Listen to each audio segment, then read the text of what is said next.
In thinking about the sustainability of the food you eat, we covered economic, we covered environmental, but what about social? So there's a societal cost to eating meat. The meat eating, there can be a direct line drawn between this coronavirus pandemic and meat eating. And that's because the origin of the coronavirus is believed to have started in this exotic animal called a pangolin. And this exotic animal, normally humans don't cross paths with this pangolin. But because of a demand for exotic meat or meat in general, live markets exist all over Asia. Live markets which provide things like pangolin meat, alligator meat, or even just regular old cow and chicken meat. To meet the demand, there are these live markets where humans interact directly with exotic and natural live animals.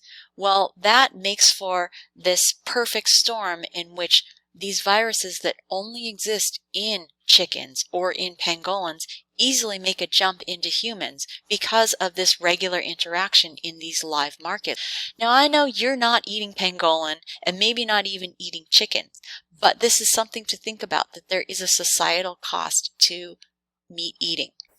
If you do want to make a change toward sustainability, you actually don't have to give up meat or cheese or milk entirely. We looked at that with the food print, is that being flexitarian is a way to go. And trying one day a week, like the concept of Meatless Monday. There's also a 30-day vegan challenge that's pretty popular right now. Even just one meal a day. This is a comparison of beef versus beans, so meat versus plants. You can have the same amount of protein, but have more health benefits. So you get more fiber, you get more iron, you get more of these minerals, calcium and magnesium from the plant-based sources, also costing less and using less water. So the plant-based source comparison here is healthier, costs less, and as you develop the taste for beans or plant-based sources, can taste better. This overall points to the sustainability of a plant-based diet. But I'll tell you that my own path is that I'm not vegan, I'm not vegetarian, I'm flexitarian. And it began really, the easiest was skipping meat for breakfast, because who needs to eat bacon or sausage for that early in the morning anyhow? One meal a day, that's going to 30% less meat right there. And then having some lunches being vegetarian or vegan, and then having some dinners being vegetarian or vegan. And this can be a path. It's taken me years to get here. But going vegetarian even one day a week, going for the Meatless Monday, is a great start. Or going vegetarian even for one meal a day, meatless breakfast, is a great start as well. Anytime you can avoid meat or dairy, that's the single biggest way to reduce your impact on the earth, whether it's your carbon footprint, your water footprint, or your nitrogen footprint that we know about now. Another thing you can do in terms of food is to use that green bin, which is compost. That will reduce your food waste. So this is a green bin you can create at home. Just taking the ends of carrots or lettuce that's gone bad or the banana peel, any of these natural organic food waste scraps can go into a green bin.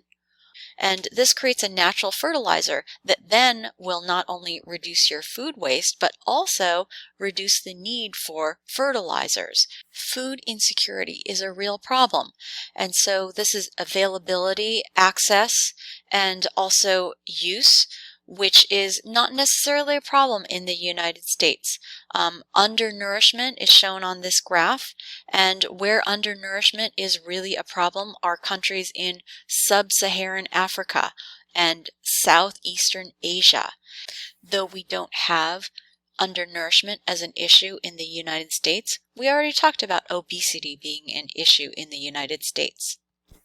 Now, food insecurity does exist even at the local level.